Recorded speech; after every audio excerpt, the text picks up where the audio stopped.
Bismillahirrahmanirrahim. I welcome all of you in the training of HCIA routing and switching. Let me introduce myself.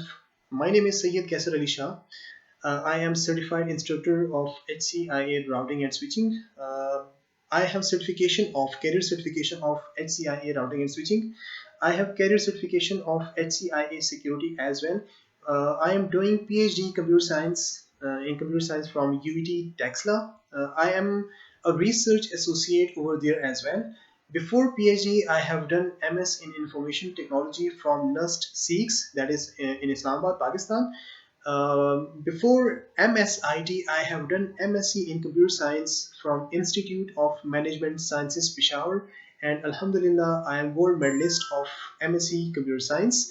I have practical experience. I have teaching experience in many different organizations, and I am currently taking classes of HCIA routing and switching at Huawei ICT Academy UET Texla.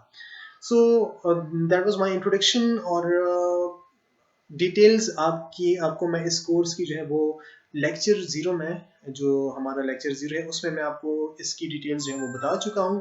सो अभी हम आते हैं introduction to transmission media की तरफ. तो transmission media हमारे पास क्या है उसकी डिटेल्स अभी इंशाल्लाह हम यहाँ पे देख लेते हैं. Establishment of an enterprise network requires a fundamental understanding of general routing concepts.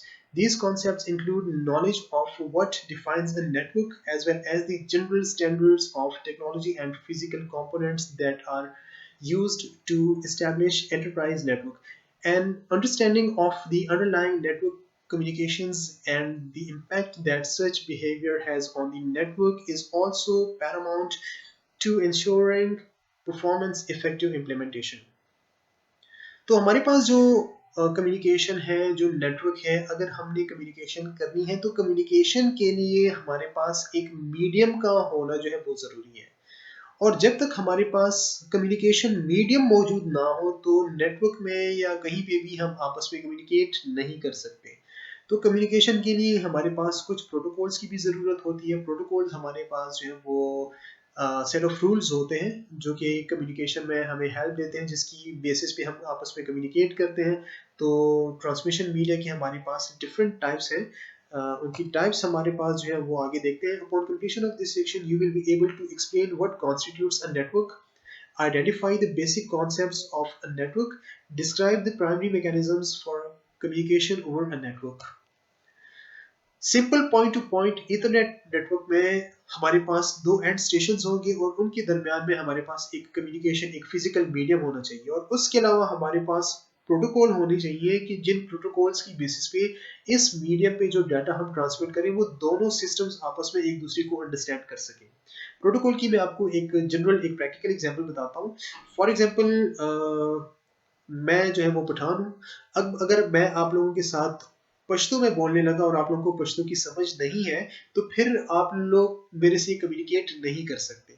तो हमारे दरमियान में, फॉर एग्जांपल आप इंग्लिश स्पीकर हैं, मैं पठान हूँ, तो हमारे दरमियान में कोई एक ऐसा कॉमन प्रोटोकॉल, कोई एक ऐसा कॉमन इंटरफेस हमारे पास होना चाहिए कि जिसके जरिए हम आपस में एक दूसरे से कम्युनिकेट करें. तो फॉर एग्जांपल आप इंग्लिश स्पीकर हैं, मैं पश्तो स्पीकर हूँ और आपको भी उर्दू आती है, मुझे भी उर्दू आती है. तो हमारे दरमियान में जो उर्दू है that is protocol.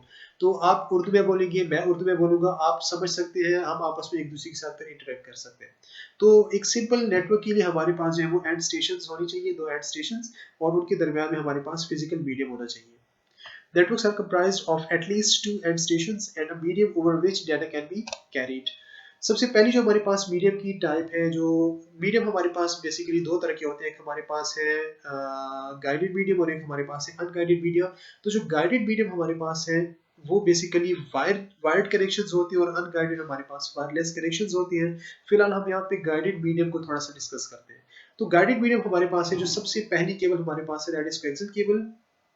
Coaxial cable हमारे पास वो केबल है जिसको पहले कम्युनिकेशन के लिए यूज किया जाता था, लेकिन आजकल इसको हम यूज करते हैं सिर्फ और सिर्फ केबल टीवी के लिए. जो केबल टीवी ऑपरेटर्स है वो इनको यूज करता है. इसके हमारे पास कुछ स्टैंडर्ड्स है दैट इज 10 बेस 2 और 10 बेस 5, 10 बेस 2 हमारे पास है थिन कोएक्सियल, 10 बेस 5 हमारे पास है थिक कोएक्सियल। जो 10 बेस 2 है, 10 का मतलब है क्या, इसकी जो बैंडविड्थ हमारे पास है वो 10 Mbps है, इसकी भी 10 Mbps है। बेस 2 का मतलब है जो इसका जो ट्रांसमिशन डिस्टेंस है that is around 200 meter, means 185 meter तक इसका जो ट्रांसमिशन डिस्टेंस है वो है। और 10 बेस 5 का मतलब ये है कि इसका जो ट्रांसमिशन डिस्टेंस है वो हमारे पास है 500 मीटर तक। तो कोएक्सियल केबल में दरमियान में एक कॉपर की वायर होती है, उसके ऊपर एक इंसुलेटिंग मटेरियल है और उसके ऊपर हमारे पास मैश जो है वो बना हुआ है। ये हमारे पास है थिक कोएक्सियल, ये हमारे पास है थिन कोएक्सियल। इसके लिए हमारे पास जो कनेक्टर यूज किया जाता है that is known as BHC connector. तो ये जो हमारे पास ऊपर इसका जो मैश है ये हमारे पास एक जाली सी होती है, इसको यूज किया जाता है कि अगर हमारे पास कोई एक्सटर्नल नॉइज है, वो एक्सटर्नल नॉइज हमारे डाटा को इफेक्ट करेगा, तो नॉइज का इफेक्ट खत्म करने के लिए इस मैश को यूज किया जाता है ताकि जो एक्सटर्नल नॉइज है उसके इफेक्ट को खत्म किया जाए और जो डाटा हमारा इस जगह पे ट्रांसमिट हो रहा है उस डाटा को कोई इंटरफेयर ना करे, उस डाटा को कोई नुकसान ना पहुंचे। सो अगर फॉर एग्जांपल अगर हमने यहाँ से आगे मींस थिन कोएक्सियल को यूज करना है 185 मीटर से आगे हमने कम्युनिकेशन करनी है और यहाँ पे 5500 मीटर से ज्यादा डिस्टेंस पे हमने कम्युनिकेशन करनी है, तो उस केस में हमारे पास एक डिवाइस यूज की जाती है जिसको रिपीटर कहा जाता है। जब हम वो रिपीटर लगाएंगे तो उस रिपीटर तक जो सिग्नल्स पहुंचेंगे 185 मीटर तक, जब थिन कोएक्सियल में सिग्नल जाएंगे वो वीक होंगे। तो जब वो वीक होंगे रिपीटर हम यूज करेंगे, रिपीटर उन सिग्नल्स को बूस्ट करेगा, जब वो सिग्नल्स को बूस्ट करेगा उनको रीजनरेट करेगा तो दोबारा से वो एक पावरफुल सिग्नल में कन्वर्ट हो जाएंगे, दोबारा से 185 मीटर पे लेके जाएगी, फिर रिपीटर यूज करेंगे। इस तरह आप इसको ज्यादा डिस्टेंस तक कम्युनिकेट करा सकते हैं। नेक्स्ट जो हमारे पास है दैट इज इथरनेट। इथरनेट हमारे पास जो केबल्स हैं इनको आजकल हम इथरनेट नेटवर्क्स में यूज करते हैं, जो लोकल एरिया नेटवर्क में या जो हम कंप्यूटर का जो नेटवर्क हम यूज करते हैं उसमें हम इथरनेट को यूज करते हैं। इथरनेट के हमारे पास जो स्टैंडर्ड्स हैं वो है 10 base T, 100 base T x, 1000 base T. 10 base T का मतलब है कि इसकी जो बैंडविड्थ है दैट इज 10 Mbps, इसकी बैंडविड्थ है 100 Mbps, इसकी जो बैंडविड्थ है that is 1 Gbps means 1000 Mbps। और इनका जो ट्रांसमिशन डिस्टेंस है वो है 100 मीटर। जो 10 बेस टी है फिर इनको डिफरेंट कैटेगरीज में डिवाइड किया गया है। जो पुराने हमारे पास कैटेगरी थी दैट वाज 3, 4 एंड 5, वो इसको सपोर्ट करते थे। और कैटेगरी 5 में हमारे पास 100 बेस टी एक्स भी आती है और कैटेगरी 5E हमारे पास जो है दैट इज 1000 बेस टी, या कैटेगरी 6 और 7 भी हमारे पास है तो वो 1000 बेस टी में हमारे पास आते हैं। ईथरनेट जो केबल हमारे पास है उसमें दरमियान में टोटल 8 वायर्स होती हैं और इनमें 4 कलर्स है, एक ब्लू कलर है, एक ब्राउन कलर है, एक ऑरेंज है और एक हमारे पास ग्रीन कलर है। इसके जो कनेक्टर्स हैं ईथरनेट के लिए, वो कनेक्टर उसका नाम है RJ45 मींस रजिस्टर्ड जैक 45। इसमें टोटल 8 पिंस होती हैं, तो इस पिंस पे हर एक वायर जो है वो वहां पे टच हो के कनेक्ट हो जाती है, उसके साथ टच हो जाती है। तो जब इस तरह ये वायर्स यहाँ पे टच होती हैं फिर हमारा जो डाटा है इन पिंस पे ये इन वायर्स के थ्रू जो है वो आगे प्रोपिगेट किया जाएगा। हमारे पास टोटल कलर्स 4 हैं लेकिन हर एक के साथ फिर एक वायर का कलर का कॉम्बिनेशन है, तो टोटल हमारे पास इसमें 8 वायर्स हैं। और जो ये कनेक्टर को अगर हम चेक करें, कनेक्टर हमारे पास जो बिल्कुल वैसा ही है जैसे हमारे पास टेलीफोन का कनेक्टर होता है, लेकिन टेलीफोन के कनेक्टर में हमारे पास 4 पिंस है और यहाँ पे 8 पिंस है। टेलीफोन का कनेक्टर इससे थोड़ा सा छोटा होता है और उसको कहा जाता है RJ11 और ये हमारे पास है RJ45 कनेक्टर। उसके अलावा बाद हमारे पास है फाइबर ऑप्टिक केबल। ज्यादा डिटेल में तो मैं नहीं जाना चाहता, सिंपल थोड़ा सा इसको डिस्कस करते हैं कि फाइबर ऑप्टिक केबल में हमारे पास जो डाटा ट्रांसमिट किया जाता है that is in the form of light. तो लाइट की फॉर्म में पहले डाटा को कन्वर्ट कर दिया जाता है और उसके बाद फिर उस डाटा को लाइट की फॉर्म में इस मीडियम पे जो है वो प्रोपिगेट किया जाता है। इसके हमारे पास स्टैंडर्ड्स हैं 10 base F, 100 base F x, 1000 base L x और 1000 बेस एस एक्स। इसकी डिटेल्स आपके पास जो है वो मैनुअल में मौजूद है, जो इसका गाइड है उसमें मौजूद है। इसमें हमारे पास है या तो सिंगल मोड हमारे पास फाइबर होंगे या हमारे पास मल्टी मोड फाइबर्स होंगे। जो सिंगल मोड फाइबर्स है, चूंकि लाइट हमारे पास जो इसमें लाइट ट्रेवल करती है तो लाइट की हमारे पास विजिबल लाइट के 7 कलर्स होते हैं। तो 7 कलर्स का मतलब ये है कि हर एक कलर की अपनी एक वेवलेंथ होती है। तो जब हर एक कलर की एक वेवलेंथ होती है, जो सिंगल मोड हमारे पास फाइबर है उसमें सिंगल मोड में उसमें सिर्फ एक वेवलेंथ के जरिए हमारा डाटा जो है वो आगे ट्रांसमिट होता है। लेकिन मल्टी मोड में हम दो या दो से ज्यादा वेवलेंथ्स को एक मीडियम के जरिए उनको यूं समझ लें कि मल्टीप्लेक्स करके उनको आगे जो है वो फॉरवर्ड करते हैं, और फिर हमारा डाटा जो है वो उन वेवलेंथ्स पे आगे प्रोपेगेट होता है।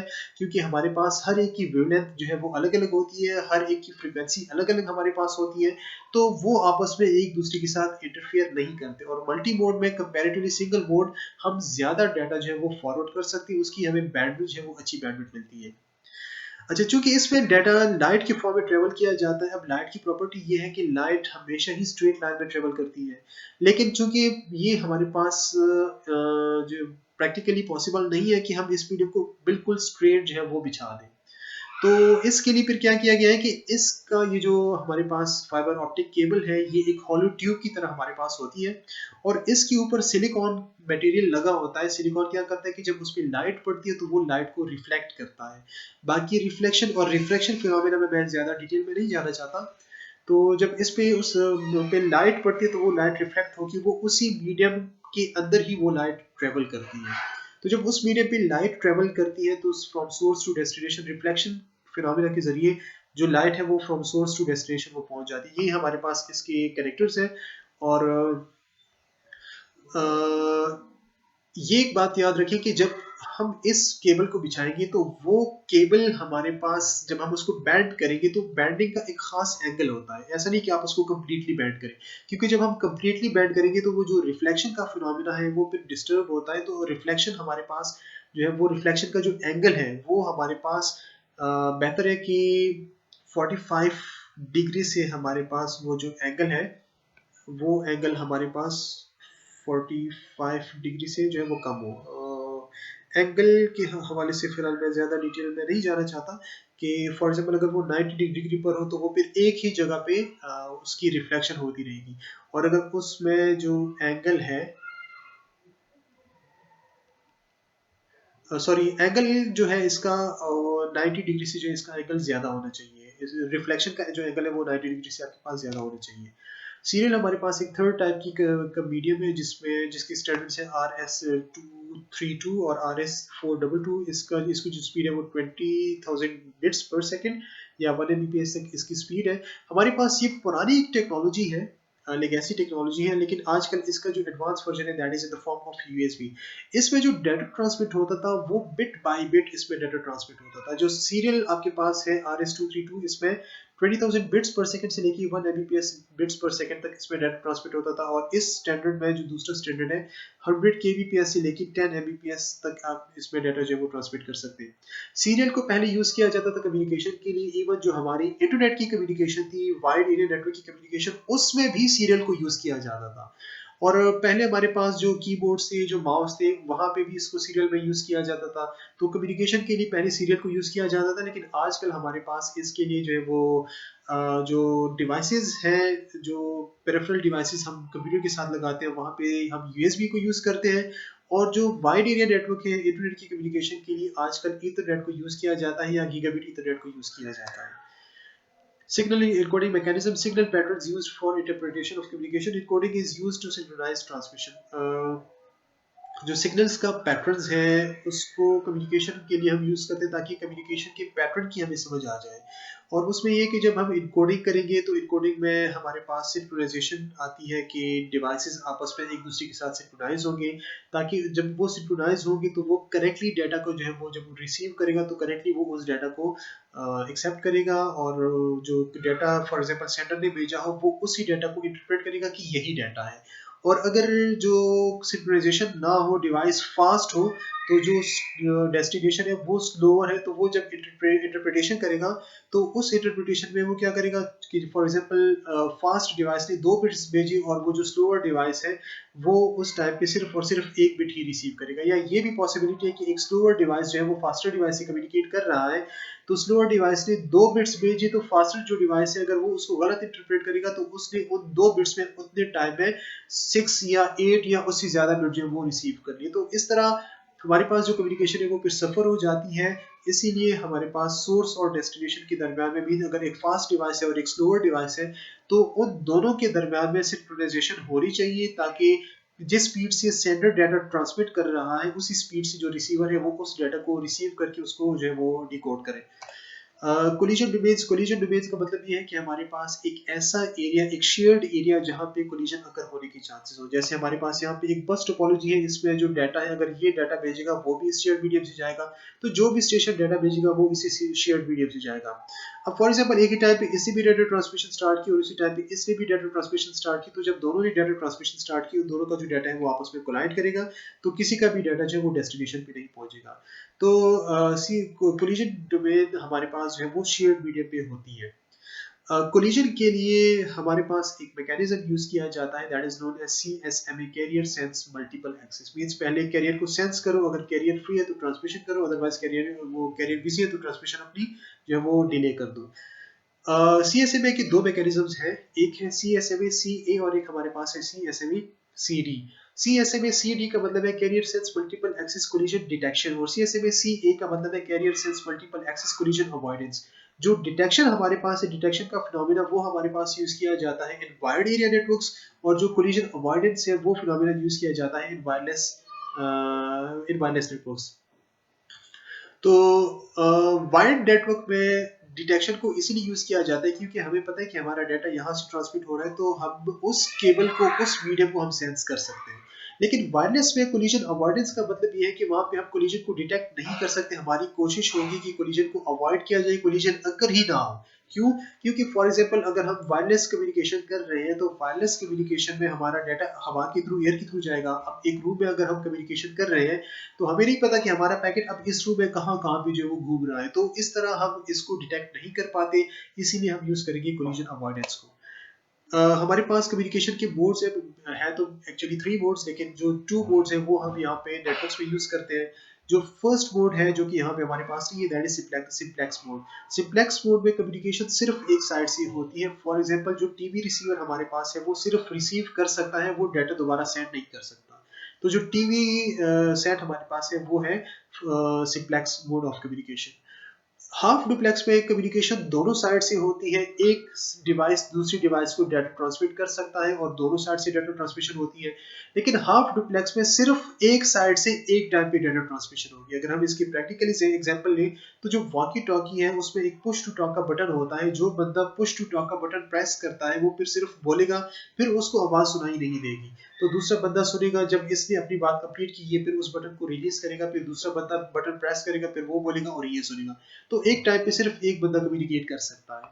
फुल डुप्लेक्स में हमारे पास ये है कि दोनों जो एंड स्टेशन है वो आपस में कम्युनिकेट कर सकते हैं, लेकिन जो दोनों एंड स्टेशन है और वो एक टाइम पे आपस में कम्युनिकेट मींस एक टाइम पे वो दोनों डाटा ट्रांसमिट कर सकते हैं। तो ये हमारे पास है full duplex mode. Duplex mode support simultaneous and non simultaneous bidirectional communication. Which form of cabling can be used to support gigabit Ethernet transmission within an enterprise network? तो गीगाबिट जो इथरनेट की ट्रांसमिशन है वो हमारे पास fibre भी support करता है, category 5E जो इथरनेट है वो भी सपोर्ट करता है, कैटेगरी 6 और कैटेगरी 7 ये सारे सपोर्ट करते हैं। What is the collision domain? Collision domain हमारे पास वो शेयर्ड मीडियम है जहाँ पे हमारे पास कोलिजन अक्कर होती है। तो what is the purpose of CSMA CD? CSMA CD का मकसद ये है कि carrier sense multiple access collision detection. Collision को जब एक दफा मीडियम पे, वायर्ड मीडियम पे कोलिजन को डिटेक्ट किया जाए, इसको वायर्ड मीडियम में हम यूज करेंगे। जब कोलिजन को डिटेक्ट किया जाए वायर्ड मीडियम पे, तो वायर्ड मीडियम पे कोलिजन डिटेक्ट होने के बाद जो डिवाइसेस हैं वो जो ट्रांसमिशन कर रहे हैं वो अपनी ट्रांसमिशन रोक देंगे। तो कोलिजन डिटेक्शन को इसीलिए यूज किया जाता है ताकि डिवाइसेस को पता चले कि कोलिजन अकर हो गई है, और अगर कोलिजन अकर हो गई है तो जाहिर बात है डाटा किसी का भी नहीं जाएगा। तो वो क्या करेंगे कि वो अपनी जो ट्रांसमिशन है वो रोक देंगे और थोड़ी देर बाद वो मीडियम को दोबारा सेंस करेंगे। अगर मीडियम फ्री है तो वो डाटा ट्रांसमिट करेंगे, अदरवाइज वो डाटा ट्रांसमिट नहीं करेंगे। सो ये हमारा पहला लेक्चर था। इंशाल्लाह सी यू इन नेक्स्ट लेक्चर। तब तक के लिए अल्लाह हाफिज।